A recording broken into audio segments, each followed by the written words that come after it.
Chères auditrices, chers auditeurs, bienvenue dans ce nouveau numéro de la Petite Cinémathèque.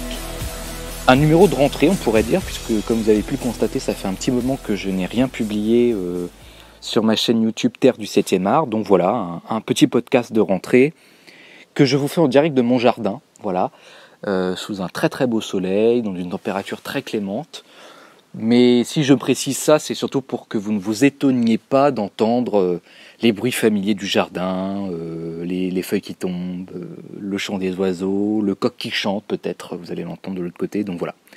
Mais le cadre est quand même sympathique pour faire un podcast en toute détente. Je vous préviens aussi que contrairement aux autres podcasts, celui-ci je ne l'ai pas vraiment préparé dans le sens où avant, en général, j'avais tendance à prendre pas mal de notes, à essayer d'organiser un peu ma pensée sur une feuille avant de vous parler. Et là, en fait, j'ai décidé de faire autrement, de moins préparer. Alors peut-être que ça va être plus brouillon, peut-être que ça va être moins organisé. Vous me direz ce que vous en pensez. Mais voilà, vous risquez de... Enfin, vous pourriez être un petit peu troublé par le format qui sera un peu différent. Mais je vais quand même essayer d'être clair et d'être le plus organisé possible dans ce que je vais dire. Alors, le film dont je vais vous parler aujourd'hui, et si vous me suivez sur Instagram, vous savez déjà de quel film il s'agit. Il s'agit d'un film qui est sorti en 1995, réalisé par Michael Mann et qui s'appelle It. Écrivez-le H-E-A-T. Alors, c'est un film donc It, c'est un mot anglais évidemment, qui veut dire chaleur, ardeur, passion. Enfin, il y a plusieurs traductions possibles, j'ai été regarder. Au Québec, ils ont traduit le film parce que vous savez que souvent les Québécois ont tendance à traduire en général les films en français, même quand en France on garde le nom anglais d'origine. Et eux, ils ont traduit ça par... alors j'ai déjà oublié. Tension, voilà, ils ont traduit ça par tension. Et je trouve que... Alors je sais pas si c'est une traduction littérale vraiment exacte du mot d'origine, mais je trouve que ça s'applique bien au film. Tension. Alors... Un mot sur le réalisateur, Michael Mann. Donc c'est un réalisateur que vous connaissez peut-être que vous connaissez certains de ses films. Alors parmi ce qu'il a réalisé, on peut citer par exemple Le Dernier des Mohicans, un film dans les années 80, voilà, qui se passe, donc un film historique qui se passe au XVIIIe siècle en Amérique, avec Daniel Day-Lewis dans le rôle principal, un film que j'aime bien. Il a aussi réalisé Collatéral. Alors c'est plus tard que It, puisque It c'est 1995. Ça doit être dans les débuts des années 2000, avec Tom Cruise et Jamie Foxx dans les rôles principaux, et Tom Cruise joue le rôle d'un méchant dans ce film Collatéral. Ça change d'ailleurs, donc c'est intéressant d'aller voir ce film qui est bien également. Voilà, ça c'est pour les films de lui que j'ai vus. Je crois qu'il a aussi peut-être pu réaliser Public Enemies. Enfin voilà, un réalisateur finalement assez reconnu et renommé dans le monde du cinéma et qui a une filmographie qui est quand même intéressante, avec beaucoup d'œuvres de qualité, donc je vous recommande d'aller découvrir un petit peu son univers. Alors, It, dans sa filmographie, dans ce que j'ai vu de Michael Mann, c'est clairement le film que je préfère. Le film, je l'ai revu très récemment, parce qu'en fait, je l'avais vu pour la dernière fois il y a quelques temps déjà, et j'avais besoin de me remémorer un peu l'ensemble de l'œuvre. Donc je l'ai revu récemment, et j'ai bien fait, parce que je ne me rappelais pas forcément de tout, et surtout je me suis dit en le regardant, et en ayant terminé le film, que c'était vraiment un grand film, et j'avais encore plus envie de vous en parler. Alors d'ailleurs, pour ceux qui me suivent sur Instagram, j'avais proposé un petit sondage pour savoir qui parmi vous qui m'écoutez peut-être et qui me suivez sur Instagram avait déjà vu It, et il y avait une très grande majorité d'entre vous qui ne l'avaient pas vu. Alors ça m'a pas trop étonné parce que c'est vrai que c'est un film, je dirais pas qu'il est resté confidentiel, faut pas exagérer non plus, mais ça reste un film d'action, de suspense, policier, un film sur les criminels, etc. Mais peut-être pas le plus connu d'entre tous, sachant qu'il y a des films dans cette catégorie-là, des gangsters contre les flics, qui ont connu un succès beaucoup plus important, une popularité plus grande. Il était resté peut-être un peu en retrait par rapport à ça, et j'aimerais lui rendre justice un peu aujourd'hui en le mettant en valeur, parce que ce film c'est vraiment un grand film. Alors, là c'est le moment où je dois pas trop m'éparpiller. Peut-être vous parler quand même, pour commencer, de résumer brièvement le film. Je vais essayer de ne pas trop vous spoiler, bien sûr. Donc en fait, Heat, c'est l'histoire d'un affrontement en fait entre des braqueurs d'un côté et des flics de l'autre. Vous me direz quelque chose d'assez classique dans le cinéma. Et c'est probablement pas ça qui fait l'originalité du film du tout. Et on va dire que dans chaque camp, il y a un personnage qui se détache. Chez les flics, le personnage qui se détache, c'est le personnage de Vincent, qui est je sais pas, commissaire, j'en sais rien, je ne sais plus quel grade il a. Voilà, il travaille, donc ça se passe à Los Angeles, c'est dans la police de Los Angeles. Et donc Vincent est joué par Al Pacino. Alors Al Pacino, normalement je ne devrais pas le présenter parce que c'est une pointure, c'est un monstre sacré du cinéma. Si vous n'avez pas vu des films avec Al Pacino comme Le Parrain évidemment par exemple, ou encore Scarface, je vous recommande vivement d'aller voir ces films, dont je parlerai peut-être d'ailleurs un jour dans ce podcast, mais ce sont des immanquables, ce sont des chefs-d'œuvre. C'est vraiment un très très grand acteur. Aujourd'hui il est assez âgé, Al Pacino, je pense qu'il doit approcher des 80 ans, mais il continue de faire quelques films, et dans ce film il est vraiment éblouissant dans ce rôle de flic, je vais en reparler juste après. Et en face, dans le camp des braqueurs, on va dire que donc c'est un gang qui attaque des fourgons blindés. D'ailleurs, le film commence par ça, c'est l'attaque d'un fourgon blindé, et aussi des banques, etc. Un gang avec ses valeurs quand même, qui a sa morale, et dont le chef est joué par de Robert De Niro, qui est un autre acteur qu'il ne faut pas présenter parce qu'il est... présenter Robert De Niro, ça voudrait dire que les gens ne le connaissent pas, et ce serait une insulte. Donc Robert De Niro, aussi un monstre sacré du cinéma, qui a tourné dans de très très grands films également, et qui lui joue le rôle donc du chef des braqueurs, qui s'appelle Neil. Alors d'ailleurs, on va commencer par parler des personnages rapidement, et je pense que le film, quand il était sorti, il avait... connu un certain succès, il me semble qu'il avait un joli succès auprès du public et aussi auprès de la critique. Et je pense que ce qui avait attiré les gens et ce qui attire encore aujourd'hui les gens et qui en fait aujourd'hui un film culte, c'est le fait qu'on ait ces deux acteurs justement dans le même film. Si je ne dis pas de bêtises, c'est la première fois qu'on voit ces deux acteurs jouer ensemble. Ils avaient déjà joué tous les deux il y a plus longtemps que ça, il y a plus d'une vingtaine d'années auparavant, dans le film Le Parrain 2, sauf que dans Le Parrain 2, on ne les voyait jamais ensemble à l'écran, puisque Robert De Niro jouait le père du personnage joué par Al Pacino, et donc en fait Robert De Niro, on le voyait dans des scènes de flashback, mais on ne les voyait jamais tous les deux ensemble. Et donc avec Heat, Michael Mann a réussi le pari de réunir deux monstres sacrés du cinéma qui se sont notamment distingués par des films traitant des gangsters, de l'univers de la mafia, de l'univers du crime, etc. Donc c'était vraiment un sacré pari de mettre ces deux-là face à face, et ça donne un film qui est un chef-d'œuvre.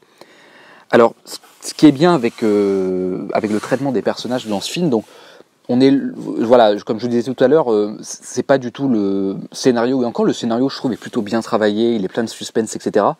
Et c'est pas du tout le fait de mettre flic contre gangster, parce que ça c'est du vu et du revu, je dirais, au cinéma, et on en a eu d'autres depuis, des films de ce genre, mais c'est vraiment d'avoir su traiter et travailler ces personnages.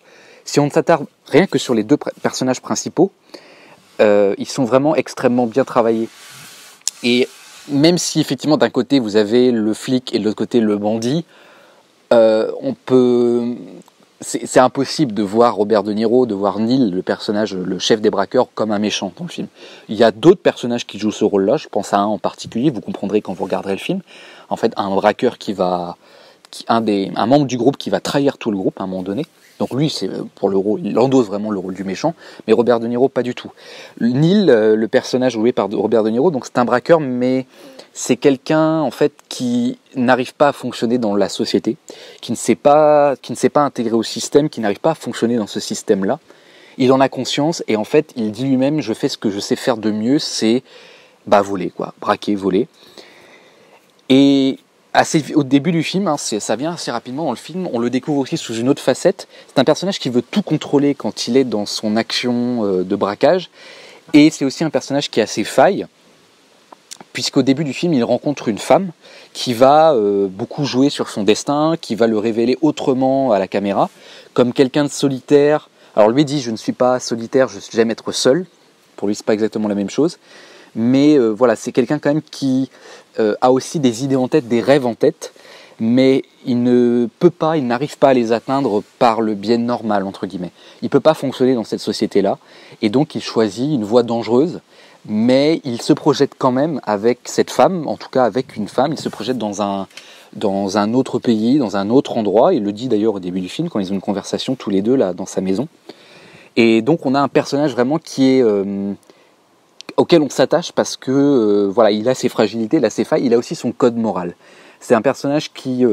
alors il veut tout contrôler certes, mais il a une fidélité sans faille, il a voilà, un code moral très important qui fait que on doit toujours aider ses amis, un associé reste un associé, quand on s'engage dans un plan, on l'exécute, enfin voilà. Il a une forme d'ordre moral qui en fait quelqu'un, voilà, même s'il braque, etc., qui en fait quelqu'un de touchant. De même, je pense aussi à autre chose, c'est quelqu'un qui va toujours s'en prendre aux puissants. Dans les braquages qu'ils font, il se refuse toujours à s'en prendre physiquement à des gens, à des simples civils qui n'ont rien demandé et qui n'ont rien à voir avec ce que lui recherche. Donc ce code moral-là le rend attachant. Et de l'autre côté, vous avez le flic qui est joué par Al Pacino, qui s'appelle Vincent. Alors, personnage extraordinaire aussi. Et en fait, je dirais que même si les deux sont face à face, en fait, ils se ressemblent beaucoup. Al Pacino, c'est l'autre côté du miroir. Lui, donc le personnage de Vincent, le flic, c'est pareil, c'est quelqu'un qui est incapable de fonctionner dans la société, qui n'a pas réussi à s'y intégrer. Et sa vie de couple en souffre, puisqu'il a déjà fait 2 mariages, et dans le film, il en est à son 3e mariage. Et plus le film passe, plus son couple est en train de se déliter. Il y a d'ailleurs, à un moment donné, il a une conversation avec sa femme, et elle lui dit clairement, elle lui dit quelque chose du style, tu ne vis pas avec nous, tu vis avec les morts que tu as croisés, tu vis pour ce que tu poursuis. En gros, Vincent, il ne se résume qu'à son travail, il en a conscience, mais il ne sait pas faire autrement. Et c'est ça aussi qui le rend touchant, c'est que comme Neil, il ne sait pas fonctionner autrement, et les seuls moyens, les seuls moments pour lui de vivre vraiment, de se sentir vivre, c'est de vivre dangereusement, parce que même si lui, il traque les braqueurs, il fait un métier risqué, et d'ailleurs, à plusieurs reprises dans le film, il met sa vie en danger. Donc en fait, on a 2 personnages qui sont pas du tout du même camp, au final, ils sont ennemis, mais ils se ressemblent beaucoup. Et d'ailleurs, il y a une scène qui est restée célèbre dans ce film, vous la verrez, elle arrive à peu près au milieu du film. À un moment donné, en fait, Vincent le flic prend en chasse, même si c'est pas vraiment une poursuite, Neil le braqueur sur l'autoroute. Il met ses gyrophares et il lui demande de s'arrêter sur le côté. Ils sortent de sa voiture, tous les deux d'ailleurs ont leur flingue qui est juste à portée de main, donc au départ on se demande même si ça va pas tourner à l'affrontement par arme à feu, parce qu'il y a beaucoup de tension. Et en fait, Vincent propose à Neil d'aller boire un café.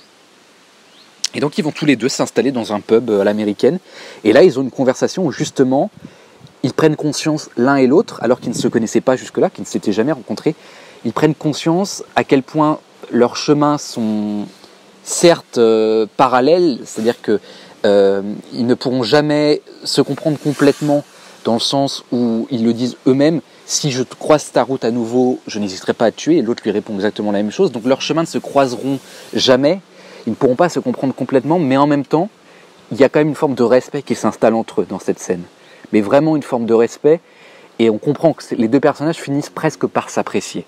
Ils ne se comprendront jamais complètement parce qu'ils ne sont pas dans le même camp, mais quand même il y a une forme de respect entre les deux, et c'est ça qui est fort aussi, c'est que derrière les 2 personnages, c'est quand même 2 légendes du cinéma, Al Pacino et De Niro, qui se font face dans une même scène. C'est la première fois qu'on le voit au cinéma, alors que c'est des gens qui ont une longue carrière déjà derrière eux. Et donc, voilà, tout ça a contribué au fait d'en faire vraiment un film important et un film culte pour le coup. Donc vraiment des personnages qui sont travaillés. Alors je ne peux pas m'attarder sur tous les personnages, il y en a d'autres. On pourrait aussi mentionner les personnages féminins dans le film qui ont vraiment un rôle très important. Elles sont loin d'être là pour faire de la figuration. Au contraire, elles sont là à la fois, alors c'est ambivalent. Il y a d'un côté des moments où elles peuvent révéler les failles d'un personnage, être des points faibles chez eux. Je pense à un autre braqueur par exemple qui manque de se faire arrêter parce qu'il veut retrouver sa femme et finalement il ne le fera pas. Enfin, vous comprendrez quand vous regarderez la fin du film. Donc ça, elles sont à la fois des failles pour eux, mais aussi des boussoles parfois. Des personnes qui peuvent leur faire voir la vie autrement, qui peuvent les faire évoluer. Alors pas tous, par exemple Vincent, lui, il dira je n'arrive pas à évoluer, mais par exemple Neil, le chef des braqueurs, joué par De Niro, il va rencontrer au début du film une femme et il va essayer de s'enfuir avec elle en fait à la fin du film. Donc c'est quand même quelqu'un qui va le guider vers une voie plus lumineuse et moins dangereuse en fait pour lui. Alors, ce qui fait de Heat un grand film, donc il y a le travail des personnages. Évidemment, il y a aussi, et je voulais en parler, le génie, le talent du réalisateur Michael Mann, qui nous propose un film donc, qui se passe dans un Los Angeles contemporain des années 90. Et en fait, on est loin du Los Angeles bling bling, un peu Hollywood, paillettes, tout ça. C'est un Los Angeles très nocturne en fait qu'on voit. Il y a beaucoup de scènes qui se passent la nuit, et même les scènes qui se passent de jour. Je trouve moi, et je pense qu'il y a dû avoir un procédé technique qui a été utilisé, notamment peut-être au niveau du montage. Les couleurs sont pas tout à fait vives en fait. C'est-à-dire que même quand c'est filmé de jour, on a l'impression qu'il y a une sorte de voile de filtre et qui rend, je sais pas, l'atmosphère pesante. Et le Los Angeles en fait qu'on découvre, on le découvre uniquement à travers le regard des personnages. Et c'est un Los Angeles, c'est Los Angeles des terrains vagues, c'est le Los Angeles des zones, comment dire, des conteneurs, des zones industrielles où les flics à un moment donné mènent une opération de surveillance pour prendre en flag un braquage justement du groupe de Neil. C'est Los Angeles de l'aéroport. Voilà, en fait, on est dans une ville qu'on voit différemment de ce qu'on peut voir dans les séries, dans les téléfilms, etc. Voilà, on est dans un monde obscur, je dirais, avec une forme de certaine violence, avec en fait une vision assez sombre, hein, on peut le dire, je crois, de la société, du fonctionnement de la ville. Voilà. Je trouve que c'est l'atmosphère qui s'en dégage. Et Michael Mann, c'est un réalisateur quand même, là on se rend compte qu'il a beaucoup de talent, parce qu'il arrive à faire des cadrages qui sont extrêmement bien pensés, des cadrages sur les armes, sur les corps. Il y a parfois des moments où on voit juste le visage, où on voit juste une silhouette. Je pense à une scène où par exemple Robert De Niro, le personnage joué par Robert De Niro, arrive chez lui, il pose son flingue sur une table, et en fait on le voit s'éloigner vers la baie vitrée. Et en fait, la caméra reste immobile. Il pose, elle reste en gros plan avec le flingue sur la table, et lui, on le voit s'éloigner, puis il commence à contempler l'océan, puisque son appartement donne tout de suite sur l'océan. Et après, on le voit, la caméra, dans le passage qui suit, l'approche de très près, et on ne voit qu'à peine les contours de son visage. Enfin, vraiment, il y a beaucoup de plans qui sont extrêmement bien travaillés chez Michael Mann. Et même, je trouve, au niveau de la violence. C'est un film qui dégage une certaine violence, je vous le disais tout à l'heure, et il y a des moments qui sont violents. Je pense à plusieurs scènes, il y en a notamment une qui est une scène de braquage qui se passe en pleine rue, voilà, qui est d'une violence inouïe. Je vais en parler juste après d'ailleurs, parce que c'est un lien avec la musique, dont je vais vous parler juste ensuite. Mais même dans des scènes de tuerie, etc., il y a des choix qui sont faits, je trouve, qui sont intéressants. C'est pas un film gore, c'est pas un film ultra trash, violent. Il y a même des moments où finalement le réalisateur fait preuve d'une certaine pudeur, quand par exemple il y a à un moment donné le personnage de Neil à nouveau, qui rentre dans un appartement, et 2 personnes se sont fait massacrer dans cet appartement. Il y en a une dont on devine seulement le corps mutilé dans le lit, mais la caméra n'en montrera pas plus. De même, Neil, dans cet appartement, va achever la 2e personne qui est en train d'agoniser, et au moment où il va tirer, en fait, la caméra va sortir de l'appartement pour qu'on voit juste l'appartement de l'extérieur, et qu'on voit le flash lumineux de la balle en fait, qui part. Et on comprend qu'il est mort, mais voilà, on n'en rajoute pas.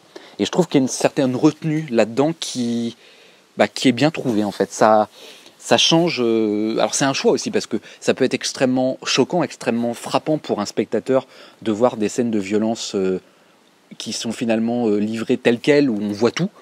Et puis parfois ça peut aussi, je trouve, bien s'intégrer au reste de l'œuvre.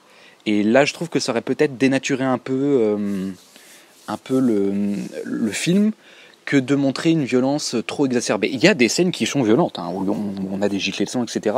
Mais voilà, pas tout le temps. Et je trouve que c'est bien d'avoir réussi à équilibrer tout ça. Donc comme je vous le disais tout à l'heure, je voulais aussi vous parler un petit peu au niveau de l'ambiance, quelque chose qui m'a beaucoup frappé, et je l'ai encore plus ressenti et mieux ressenti quand j'ai regardé le film à nouveau là, ces derniers jours, c'est la question de l'utilisation du son. Alors la musique, elle est présente, mais c'est pareil, je trouve que ce qu'a réussi Michael Mann dans ce film, c'est qu'il a réussi à bien équilibrer les scènes en fonction de la musique. Il y a des scènes, je dirais qu'il y a 3 types de scènes. Il y a des scènes où il y a une musique qui est en arrière-plan, où on a des petits grattements de guitare, mais c'est quelque chose d'assez doux qui accompagne une scène, mais qui n'en prend jamais le dessus, c'est-à-dire qu'elle reste assez discrète finalement, mais elle est là quand même, on l'entend et voilà, elle donne une saveur particulière à cette scène. Il y a au contraire des scènes où la musique, elles sont pas nombreuses ces scènes-là, mais où la musique prend d'un coup une ampleur importante dans la scène. Je pense par exemple, je vous en parlais tout à l'heure, au moment où Vincent, donc le flic, poursuit le braqueur Neil sur l'autoroute. Toute cette scène, elle se passe dans une musique que j'avais un peu oubliée, j'avais même complètement oublié cette scène, et cette scène est magnifique. Vraiment, c'est peut-être la meilleure partie du film. Du moment où ils se suivent sur l'autoroute, au moment où ils se rencontrent dans le café, c'est vraiment incroyable. Il y a la musique qui accompagne cette scène est vraiment démente. Ça m'a foutu les poils, hein, vraiment. Et en plus, elle diminue progressivement jusqu'à ce qu'ils se voient tous les deux, jusqu'à ce que l'un aille à la rencontre de l'autre. Donc ça, j'ai trouvé ça très fort. Et surtout la fin. Pour le coup, la dernière scène du film, alors je ne vais pas vous dire qu'est-ce qui se passe, mais je m'en rappelais très bien parce qu'elle m'avait déjà marqué à l'époque. C'est une scène qui est incroyable. Vraiment, le cadrage, la musique à ce moment-là, c'est incroyable. C'est vraiment une des plus belles fins que j'ai pu voir au cinéma. Vraiment, il y a tout, quoi. C'est vraiment pareil. J'en ai les frissons. Rien que de vous en reparler, là, j'en ai les frissons. Vous me direz ce que vous en pensez si vous regardez le film, mais c'est pareil. Là, la musique prend vraiment le pas sur tout le reste. Et d'ailleurs, c'est elle qui conclut le film. Les bruits de la ville s'atténuent au fur et à mesure. Et justement, le 3e type de scène dans le film, c'est les scènes où il y a du silence. Les scènes où finalement le seul bruit qu'on entend, et c'est là qu'on voit que le travail du son est super important dans ce film, c'est les scènes où, c'est les scènes de, où on entend les bruits de ce qui se passe dans la scène. 2 exemples. Il y a la scène, tout à l'heure je vous disais, il y a une scène de braquage à un moment donné d'une banque qui tourne mal, et il y a une fusillade qui éclate en pleine rue, en fait. Et elle est incroyable cette scène aussi, il n'y a aucune musique. Là, le seul son qu'on a pour accompagner cette scène, c'est celui des fusils, des armes à feu, de tous les engins. Alors là, vous entendez un tracteur passer. Je vous avais dit qu'on travaillait en direct dans la nature. Voilà, donc je vais le laisser passer avant de continuer si vous n'allez pas m'entendre. Donc voilà, cette scène, elle est restée très célèbre aussi parce que il me semble d'ailleurs avoir lu sur internet rapidement qu'elle a influencé, même le film, je dirais de manière générale, a beaucoup influencé la façon de faire des polars dans les décennies qui ont suivi.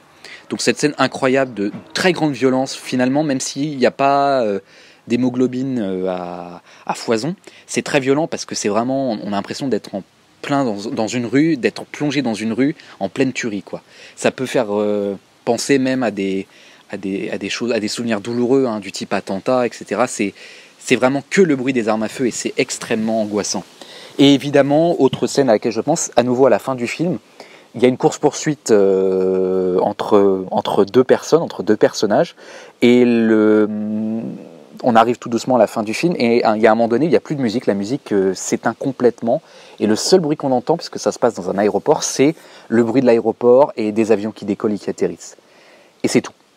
Et je trouve ça aussi très fort finalement, d'avoir réussi à jongler, Michael Mann, chapeau, hein, monsieur, d'avoir réussi comme ça à jongler, à bien équilibrer entre les moments où c'est le son, et uniquement le son finalement capté lors du tournage, et des moments où on a ensuite au montage rajouté de la musique, etc. Je trouve que les choix sont vraiment excellents à ce niveau-là. C'est là qu'on voit quand même que c'est pas un simple film de braqueurs contre des flics, c'est quand même quelque chose de plus pensé, de plus intéressant que ça, je trouve. Et c'est pour ça aussi que le film s'est distingué et qu'il reste une œuvre vraiment référence dans le genre. Bien, alors, je vais m'arrêter là parce que sinon je vais encore y passer beaucoup trop de temps et peut-être que vous n'êtes pas forcément fan des podcasts trop longs, sachant que là j'ai déjà largement passé la 20aine de minutes. Évidemment, la seule chose que je vous recommande maintenant, c'est d'aller regarder ce film si vous ne l'avez pas encore vu. Et pourquoi pas d'en discuter après, mais vraiment dans le genre policier, film de gangsters, etc. Hit est une référence. Et vraiment, c'est un grand film. Alors prenez du temps, il faut que vous ayez du temps devant vous, parce qu'on n'est pas loin des 3 heures quand même. Mais vraiment, après, on peut tout à fait regarder ça en 2 fois. Moi, je l'ai fait en 2 fois, hein, mais ça passe super vite. Enfin, personnellement, je trouve qu'il n'y a pas de temps mort. On est dedans tout le long, il y a du suspense tout le long. Voilà, j'aurais pu aussi détailler un peu le scénario, parler des procédés d'écriture, etc. J'en ai pas le temps. C'est un deuxième podcast, mais voilà. Regardez ce film et vraiment, j'espère que vous allez passer un grand moment de cinéma. Moi, j'ai passé un grand moment de cinéma. Et moi, il ne me reste plus qu'à vous souhaiter une bonne journée ou bonne soirée. Ça dépend à quelle heure de la journée vous m'écoutez. Et à vous donner rendez-vous bientôt pour un nouvel épisode de la petite Cinémathèque. Hit, c'est un film réalisé par Michael Mann et sorti en 1995.